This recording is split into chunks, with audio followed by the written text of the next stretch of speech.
दोस्तों नमस्कार, मैं ताराचंद शर्मा एडवोकेट अपने YouTube चैनल में आपका स्वागत करता हूं।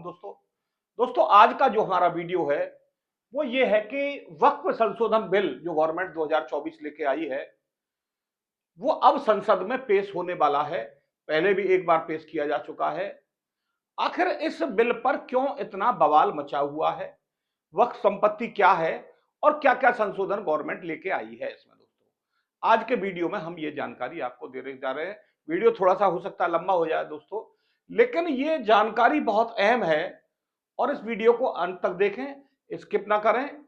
तो चलते हैं अपने मूल विषय पर।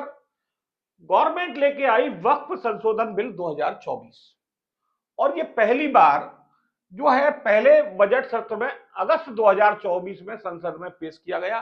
काफी विरोध हुआ, बवाल हुआ और उसके बाद में क्या किया, गवर्नमेंट ने इसको जॉइंट पार्लियामेंट कमेटी के पास में रिपोर्ट देने के लिए भेज दिया गया।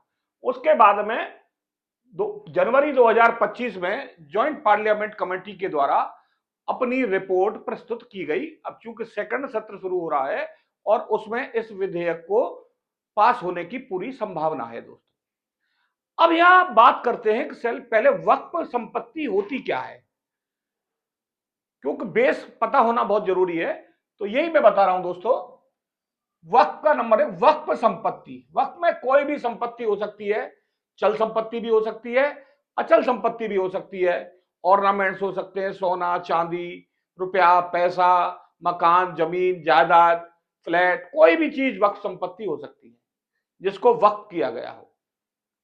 अब इसमें आता है वक्फ है क्या, धर्म के नाम पर, धर्म यानी इस्लाम के नाम पर, इस्लाम के बढ़िया उपयोग के लिए, धार्मिक उद्देश्यों के लिए, शिक्षा, मस्जिद बनवाना, कब्रिस्तान बनवाना, गरीबों की मदद करना, इनके लिए जो है दी गई संपत्ति जो है वक्फ की संपत्ति है, जो किसी व्यक्ति के द्वारा दी गई हो।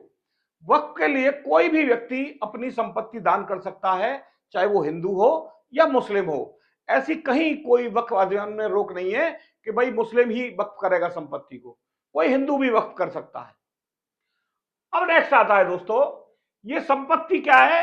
एक संपत्ति वो संपत्ति होती है वक्फ की कि भाई किसी संपत्ति को बहुत पुराने समय से ही यूज किया जा रहा है प्रयोग के आधार पर, धार्मिक प्रयोजनों के लिए, तो उस संपत्ति को भी वक्फ संपत्ति माना जाएगा। दोस्तों अब ये जो वक्फ की संपत्ति है इसको कोई ट्रांसफर नहीं कर सकता। ये प्रॉपर्टी जो है ट्रांसफरेबल नहीं है, एक व्यक्ति दूसरे को बेच नहीं सकता इसको। दोस्तों वक्फ की संपत्ति को अल्लाह की संपत्ति माना गया है, यानी कि भाई ये तो ईश्वर की संपत्ति है और ईश्वर के लिए दी गई है। इसकी इनकम का जो उपयोग है सामाजिक और धार्मिक कार्यों के लिए किया जाएगा और इस्लाम धर्म के नाम पर कोई संपत्ति जो है वक्फ कर दी गई हो, इसका कोई पर्सनल यूज नहीं कर सकता अपने व्यक्तिगत रूप में, और ये धर्म को बढ़ावा देने के लिए इसका, इस संपत्ति की जो आय है या संपत्ति का प्रयोग है वो धर्म को बढ़ावा देने के लिए किया जाएगा। दोस्तों अब नेक्स्ट आता है वक्फ नंबर 2 में आता है वक्फ के पास है कितनी संपत्ति। वक्फ के पास देखो, सबसे पहले सबसे ज्यादा संपत्ति है रेलवे के पास, उसका दूसरा नंबर आता है रक्षा विभाग का, डिफेंस का, और तीसरा नंबर आता है वक्फ बोर्ड का। यानी कि हिंदुस्तान के अंदर सबसे ज्यादा संपत्ति रेलवे के पास है, उसका दूसरा नंबर आता है डिफेंस का और तीसरा नंबर आता है वक्फ बोर्ड का। टोटल हमारे देश में करीब 30 जो है वक्फ बोर्ड है और 9 लाख एकड़ संपत्ति जो है वक्फ बोर्ड के पास है और इसकी कीमत करीब है 1.2 लाख करोड़ करीब जो वक्फ बोर्ड के पास संपत्ति है। सबसे ज्यादा जो संपत्ति वक्फ बोर्ड के पास जो है 27% है उत्तर प्रदेश में, 9% है सेकंड नंबर पे वेस्ट बंगाल, और थर्ड नंबर पे आता है पंजाब 9%, और फोर्थ नंबर पे आता है तमिलनाडु। ये दोस्तों अब आता है बात, बदलाव क्या क्या किए गए हैं, जो संशोधन आ रहा है बिल में उसमें क्या क्या है। वक्फ वही बना सकते हैं जो कम से कम 5 वर्षों से इस्लाम का पालन कर रहे हैं।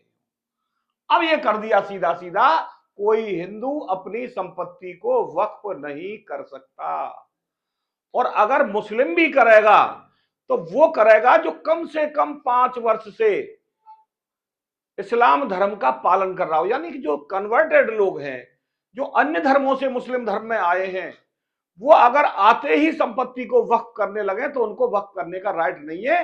वो 5 साल बाद, जब तक लगातार वो 5 साल तक मुस्लिम धर्म अपना रहे हैं, उनका फॉलो कर रहे हैं, तभी 5 वर्ष बाद वो अपनी संपत्ति को वक्फ कर सकते हैं।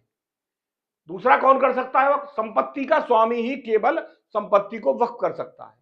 कभी कभी अब आजकल क्या हो रहा है कि किसी जमीन पर बैठ गए 4 लोग, कब्जा कर लिया, बाद में कोई दबाव पड़ा है तो वक्फ बोर्ड में दे आए एप्लीकेशन, साहब हमारी ये संपत्ति है, हम कब्जे में, इसको वक्फ में लगा दिया जाए, और वक्फ बोर्ड ने अपने एंट्री कर ली, वो वक्फ बोर्ड की संपत्ति हो गई, और जो ओरिजिनल मालिक है वो बेचारा ट्रिब्यूनल में चक्कर लगाते हुए घूम रहा है। तो वो चीज भी अब खत्म कर दी है कि केवल संपत्ति का स्वामी ही संपत्ति की वक्फ कर सकता है, जो नए अमेंडमेंट बिल में आया है। वक्फ बाय यूजर, अब ये जो उपयोग का आधार जो हम कहते थे कि भाई जो लंबे समय से प्रॉपर्टी यूज की जा रही है धार्मिक उद्देश्यों के लिए, तो वो प्रयोग के आधार पर वक्फ की संपत्ति पहले हो जाती थी, लेकिन अब ये संपत्ति प्रयोग के आधार पर वक्फ बोर्ड की संपत्ति नहीं होगी। अब मान लो किसी की संपत्ति कोई यूज कर रहा है, सरकारी संपत्ति है, रेलवे की संपत्ति है, कोई भी किसी विभाग की संपत्ति है, उसको अगर लंबे समय से यूज कर रहे हैं तो क्या वो वक्फ बोर्ड की संपत्ति हो जाएगी? तो बोले कहा नहीं, अब ये नए जो अमेंडमेंट बिल के मुताबिक वक्फ बाय यूजर यानी प्रयोग या उपयोग का जो आधार है वो समाप्त कर दिया गया है। नेक्स्ट जो आता है दोस्तों, वक्फ अलल औलाद, यानी उत्तराधिकार समाप्त होने पर कोई प्रॉपर्टी वक्फ में चली जाती थी। क्या होता था कि वक्फ में महिलाओं का कोई अधिकार नहीं था। अगर कोई परिवार है और उस परिवार में कोई पुरुष सदस्य नहीं है, केवल महिला रह गई, तो वो संपत्ति जो है वक्फ को दान कर दी जाती थी। लेकिन अब ऐसा नहीं है। जो नए बिल में जो प्रावधान आया है, इसमें महिलाओं के अधिकार सुरक्षित कर दिए गए हैं। कोई भी महिला जिसके परिवार में कोई पुरुष सदस्य नहीं है इस्लाम में, तो उत्तराधिकार से वो वंचित नहीं होगी। वो महिला, उसको उत्तराधिकार मिलेगा, वो संपत्ति वक्फ नहीं की जा सकती। नेक्स्ट जो आता है दोस्तों, वक्फ का जो सर्वेक्षण होगा। अब क्या होगा? आयुक्त जो है पहले क्या करता था, वक्फ का सर्वेक्षण जो करता था वक्फ आयुक्त यानी वक्फ कमिश्नर करता था, लेकिन अब कमिश्नर के अधिकार समाप्त कर दिए गए हैं। अब सर्वेक्षण कौन करेगा? जिला कलेक्टर। वक्फ संपत्ति का सर्वेक्षण का अधिकार किसको दे दिया गया? नए अमेंडमेंट बिल के हिसाब से कलेक्टर महोदय को। सरकारी संपत्ति पर दावा, पहले क्या होता था, लंबे समय से अगर कोई धार्मिक प्रयोजनों के लिए यूज हो रही है संपत्ति, सरकारी संपत्ति है, और वो वक्फ बोर्ड में दर्ज कर दी जाती थी। अब लेकिन अब क्या हुआ, कोई भी सरकारी संपत्ति जिसे वक्फ के रूप में चिन्हित किया गया है वक्फ बोर्ड की नहीं मानी जाएगी। यानी सरकारी संपत्ति अगर यूज हो रही है और वक्फ बोर्ड को दर्ज की गई है, वो कोई संपत्ति अब वक्फ बोर्ड की नहीं मानी जाएगी, वो सरकार की ही संपत्ति रहेगी। वक्फ बोर्ड से अब उसका कोई संबंध सरोकार नहीं होगा। कलेक्टर संपत्ति के स्वामित्व का निर्धारण करेगा। अब मान लो विवाद हो गया किसी संपत्ति को लेकर, एक व्यक्ति कह रहा है ये मेरी संपत्ति है और दूसरा कह रहा है कि नहीं साहब ये तो वक्फ बोर्ड की संपत्ति है। वक्फ बोर्ड तो क्या करता है, पहले ये ट्रिब्यूनल का जो मामला होता था, आयुक्त जो सर्वे करता था, लेकिन अब ये हटा के इसकी पावर जो है कलेक्टर महोदय को दे दी गई है। स्वामित्व का निर्धारण जो कौन करेगा? कलेक्टर करेगा, और रिपोर्ट किसको देगा? राज्य सरकार को देगा। अब क्या हुआ, अब एक केंद्रीय वक्फ बोर्ड परिषद की भी संरचना की जानी है दोस्तों। इसमें क्या है, मुस्लिम महिलाओं को भी इसमें शामिल किया जाएगा, और गैर मुस्लिम पुरुष यानी अन्य धर्म के किसी पुरुष को भी इसमें सदस्य के रूप में शामिल किया जाएगा। टोटल जो इसमें केंद्रीय वक्फ जो परिषद है, इसमें जो है 22 मेंबर होंगे, और 22 में से 12 मेंबर गैर मुस्लिम हो सकते हैं, यानी हिंदू हो सकते हैं, क्रिश्चियन हो सकते हैं, कोई भी हो सकते हैं, गैर मुस्लिम हो सकते हैं 12 मेंबर। नेक्स्ट आता है राज्य वक्फ बोर्ड। राज्य वक्फ बोर्ड में जो है टोटल 11 मेंबर होंगे, और इसमें अधिकतम 7 जो मेंबर हो गैर मुस्लिम हो सकते हैं, और 2 महिला मेंबर भी यानी मुस्लिम महिला मेंबर भी रखना अब आवश्यक है राज्य वक्फ बोर्ड के अंदर। अब जो वक्फ ट्रिब्यूनल का पुनर्गठन जो किया गया है दोस्तों, कानून के जो एक्सपर्ट हैं, जो मुस्लिम कानून के एक्सपर्ट हैं, अब उनको वक्फ बोर्ड ट्रिब्यूनल में कोई स्थान नहीं दिया गया है। यानी कि कानून के जो मुस्लिम कानून के एक्सपर्ट हैं, इनको कोई स्थान अब वक्फ बोर्ड ट्रिब्यूनल में नहीं दिया जाएगा, और इनके जो अध्यक्ष होंगे वक्फ बोर्ड ट्रिब्यूनल के, वो जिलाध्यक्ष महोदय होंगे। और जो ट्रिब्यूनल में और कौन होगा साथ में, राज्य सरकार का संयुक्त सदस्य, ज्वाइंट सेक्रेटरी ऑफ स्टेट जो है इस ट्रिब्यूनल में अध्यक्ष होंगे, जिला न्यायालय, जिला न्यायाधीश, और जो है राज्य सरकार का संयुक्त सचिव जो है इस ट्रिब्यूनल में शामिल रहेंगे। दोस्तों अब पहले क्या होता था दोस्तों, कि ट्रिब्यूनल में अगर किसी की संपत्ति को वक्फ में लगा दिया गया है और कोई पीड़ित पक्ष है, और वो पीड़ित पक्ष अगर ट्रिब्यूनल में जाके कहे भैया मेरी संपत्ति को तुमने क्यों ले लिया, वक्फ बोर्ड क्या उसके खिलाफ जजमेंट दे देता था। तो उस जजमेंट की पहले जो 95 में अमेंडमेंट हुआ था वक्फ एक्ट में, उसको बड़ा कठोर बना दिया गया था, और उसमें ट्रिब्यूनल के फैसले को फाइनल फैसला बना दिया गया था। तो वहां लोगों के साथ अन्याय हो रहा था। तो इसको देखते हुए अब क्या कहा, बोले नहीं, ट्रिब्यूनल का जो फैसला है वो अब फाइनल नहीं माना जाएगा। पहले ट्रिब्यूनल के फैसले की अपील भी नहीं हो सकती थी, लेकिन अब ऐसा नहीं किया। ट्रिब्यूनल के जो अध्यक्ष होंगे जिला न्यायाधीश होंगे। अब इनके द्वारा जो फैसला दिया जाएगा उसका क्या होगा, अंतिम नहीं होगा यह फैसला, अब 90 दिन के अंदर इसकी हाई कोर्ट में अपील की जा सकती है। तो ये पोजीशन अब यहां रह के आई कि भाई ये जो सुधार किए गए, वक्फ संपत्ति क्या है, ये सब किसके लिए, क्या पर्पज, क्या यूज है, कितनी संपत्ति वक्फ बोर्ड में है, क्या क्या बदलाव यहां किए गए।